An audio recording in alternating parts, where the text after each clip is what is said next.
we will be discussing about the second type of application of definite integral, which is area bounded by two curves. So, previously, na-discuss natin kung ano yung area under curve at kung paano kunin yun. Ngayon naman, i-discuss natin kung paano kunin yung area bounded by two curves. So, we have the following steps. Hindi naman nagkakaiba yung step, guys. Nagkakaiba lang sila dito sa number 6, which is kailangan natin equate yung y sub u equals to y sub l and then x sub right and x sub l. Nagawa na natin ito sa mga previous example natin sa area under curve. Pero dito sa two curves, emphasize siya na after getting the area, kailangan kunin mo yung relation y upper is equal to y lower and x right is equal to x left. So para mas mag-gets, using these steps, we will be solving number 16. Number 16, find the area bounded by curves y is equal to 3x and y is equal to x squared. Use vertical and horizontal strips. So dito guys, you can assume that we would be using vertical and horizontal strip kasi nakalagay naman sa problem, pwede siyang gamitin. So first consideration is drawing of the curve. Step 1 natin is graphing the curve. So by graphing the curves, kailangan unahin muna natin yung first curve, tapos pangalawa yung second curve. Sa first curve, kunin natin yung point of intersection. So when x is equal to 0, y is equal to 3 multiplied by 0. So y is equal to 0. So ibig sabihin ng point of intersection dito sa first curve na y is equal to 3x ay 0, 0. So dito lang yun guys, no? So 0. Next, kailangan natin kunin yung values. Hindi natin alam, since straight line ito, obviously kasi walang mga square exponents. So, straight line yan, linear equation. Hindi natin alam kung pag ganun siya or pag ganun. So, we have to let values. So, when x is equal to 2, y is equal to 3 times 2. And then y is equal to 6. Ang first pair natin ay 2 and 6. So, since positive ang ulit natin dito, sa kabila naman, mag-ulit tayo ng negative. Negative 2, since 2 na ang ginamit natin dito.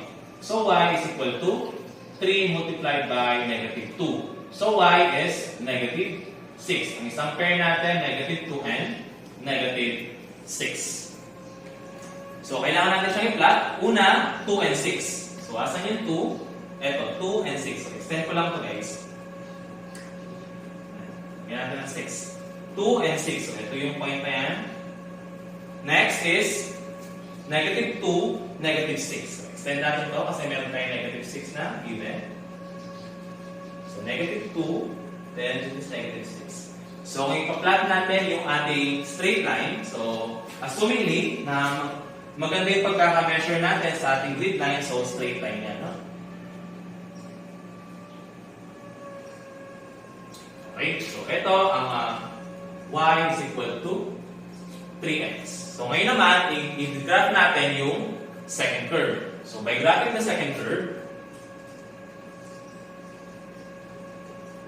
ang second curve natin ay y is equal to x squared. So, dito pa lang makikita mo na guys, x squared, yung naka-square natin. So, it opens where? It opens upward. So, by checking, opens up, positive linear to y, square yung x. Ngayon, kunin natin yung values ng vertex. So, when x is equal to 0, y is equal to 0 squared. So, this is just 0. Ang vertex natin ay 0, 0. So, dito lang siya din. Kunin naman natin yung dalawang point kung saan siya mag-intersect at yung kabila naman. When x is equal to 2, y is equal to 2 squared. So, this is just 4. Ang isang point natin ay 2 and 4. So, when kabila naman, x is equal to negative 2, kukunin natin siya, y is equal to negative 2 squared. So, this is just 4. So, ang isang point natin, negative 2 and 4. So, meron na tayong 2 points. 2, 4, and negative 2, 4. This is 2. This is 4. So, somewhere here, yung kanyang isang point. Tapos, yung isa naman, negative 2 and 4. Dito siya. Okay, so kapag i-curve natin yan, so extend na naman ito guys hanggang doon. So, pwede ko siyang i-curve ng ganyan.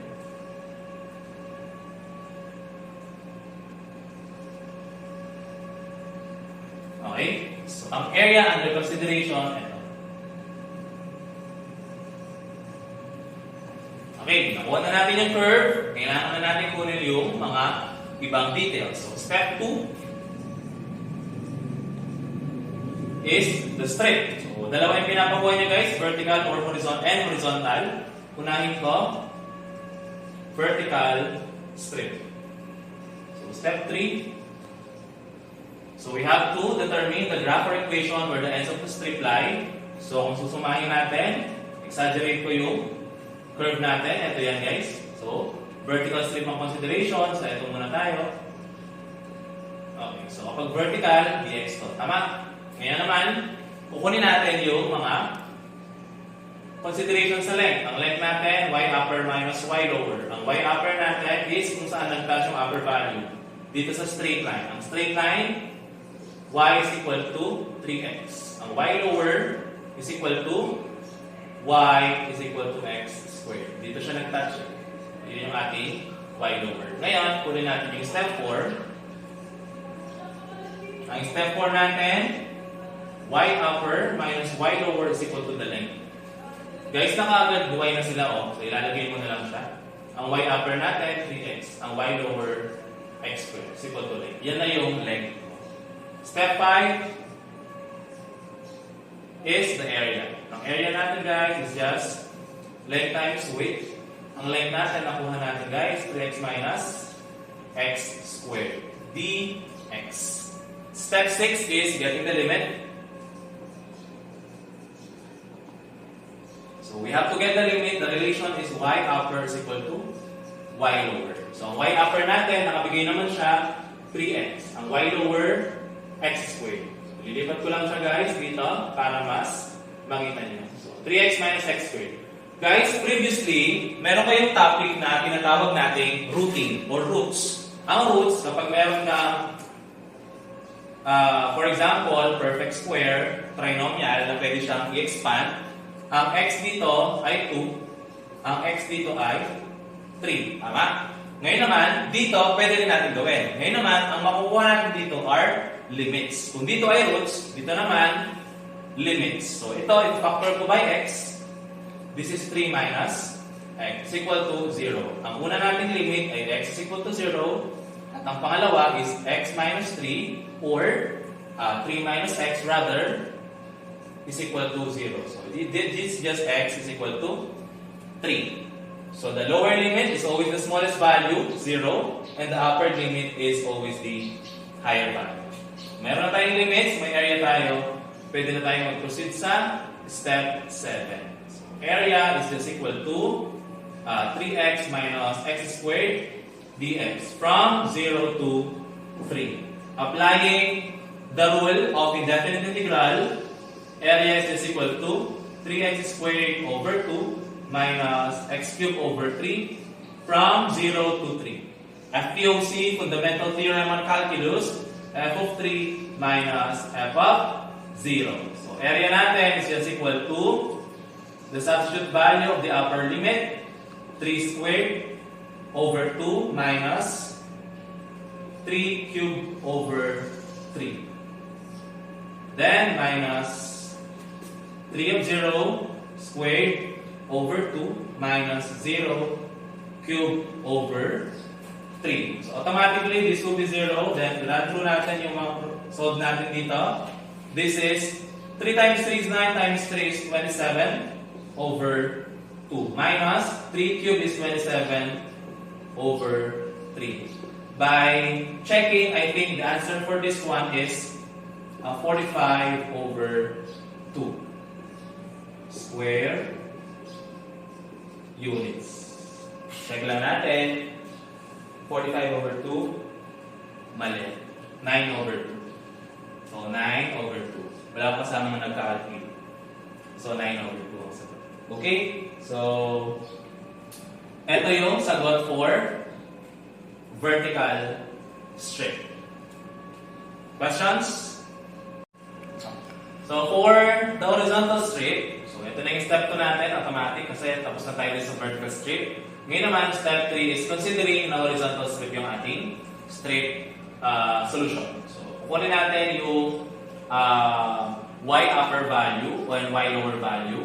But this time, it's x right minus x left. So x right natin is equal to the point where it touches the right portion of the strip. So ano ba yun? This is just what? Y is equal to x squared. Ano yung x left natin? Yung x left kung saan nag-touch yung linear equation. So yung strip kung sa linear equation. Y is equal to 3x. So step 4, ang step 4 natin is getting the length. Ang getting the length is x right minus x left is equal to the length. X right natin in terms of x value kasi y, kasi dy tayo guys. No? This is y is equal to x squared. So i-erase ko to into 1/2 para mawala yung square dito. So x is just square root of y. Dito naman, y is equal to 3x. So divided by 3, x is just 1. Y over 3. Tama? Lilipat natin ito. Ito x right, square root of y. Ito naman x y over 3. Okay? So yun yung length natin. Number 5 or step 5 is getting the area. Ang area natin is just area is equal to length times width. Ang length natin nakuha natin guys, square root of y minus y over 3. Then your integrating agent, dy. Step 6 is getting the limit by equating the two strips points. So we have x right is equal to x left. Ang x right natin, square root of y.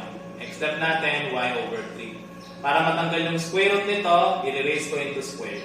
Y is equal to y squared over 9. So yung madidistribute yun guys. Now, cross multiply, this is over 1 automatic, y squared is equal to 9y. Lilipat ko yun, y squared minus 9y is equal to 0. So we could have a relation of a factor of y minus 9. The first limit is y is equal to 0 and the second is y is equal to, or y minus 9 is equal to 0, then y is just 9. Lower limit, lower value, upper limit, largest value. Now, so for the last step, yung step 7 natin, is just getting the area with limits. Area is square root of y minus y over 3 dy, then from 0 to 9. Ngayon naman, ito guys, alam mo, y raised to 1 half yan, automatic. Para kunin natin yung indefinite equivalent, y raised to, ano yung 1 half plus 1? 3 halves.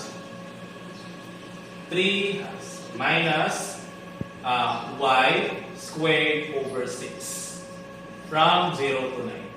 Bakit naging y squared over 6? Guys, 1/3 of y to. Tama ba? Pag in-integrate yan, ilalabas yung 1/3 tapos y dy na lang to. Ang y dy mo is y squared over 2. Kaya, y squared over 6 ang sagot. Okay? Applying the limits, FPOC, f of 9 minus f of 0. So this we have a 2 of 9 raised to 3 halves all over 3 minus 9 squared all over 6.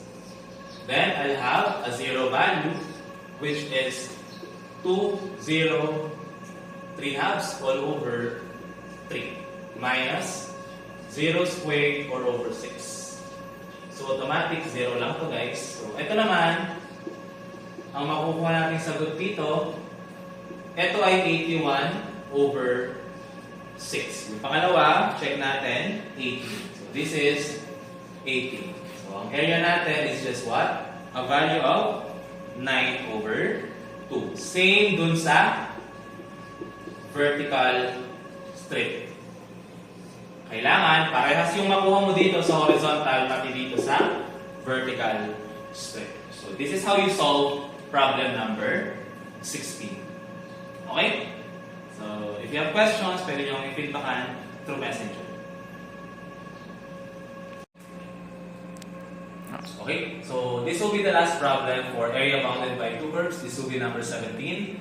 The problem is, find the area bounded by curves y squared is equal to x and y squared is equal to 2 minus x. Malaman natin that the first curve is squared at y, positive linear at x, so it will open to the right. And then yung second curve natin is y squared, y ang naka-squared, and then negative linear at x, opens to the left. So, ang opens to the left, pag ganun siya, tapos ang opening sa right, pag ngayon naman, solve natin yung mga points para makita natin yung truth.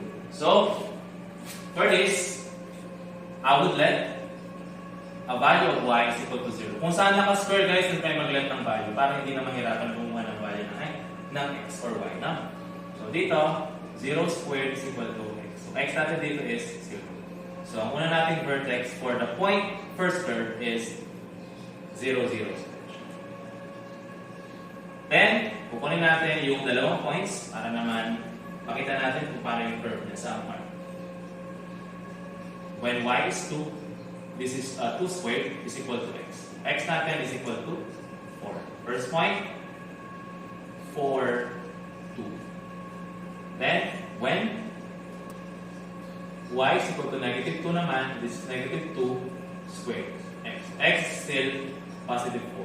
This is just 4 negative 2.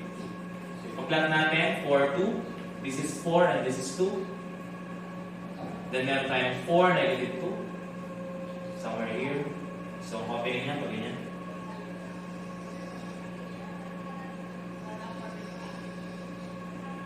Okay. First curve natin. Y is equal to, y squared is equal to x. Next curve will be y squared is equal to 2 minus x. So, nilet tayo ng value for y. Is equal to 2. 2 na din para hindi tayo mag-iba dito sa mga nilet ng value dito. So, this will be 2 squared is equal to 2 minus x. So, this is 4. 2 minus x. So, x natin is just equal to, the transpose in place, negative 2. So, first point, negative 2, 2. Next, 1. Y is negative 2. Negative 2 squared is equal to 2 minus x. 4 pa rin to guys, 2 minus x. So, x natin is still negative 2. Second pair, negative 2, negative 2. First pair is 2, negative 2. Saan ba yung negative 2, 2 ay negative 2, 2. Tapos, negative 2, negative 2. Opening niya, please. Kunin muna natin yung vertex, no? Di pa tayo. Dapat pala tayong vertex na second curve. Second curve vertex, solve natin.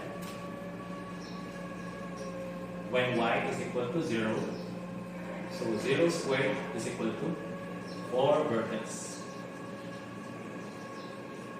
So this is 2 minus x. So 0 is equal to 2 minus x. So x is equal to 2. Ang vertex natin is along 2, 0. Ito yung point of intersection ng ating dalawang points. Ang vertex natin 2, 0. So dito siya. Drawing na natin.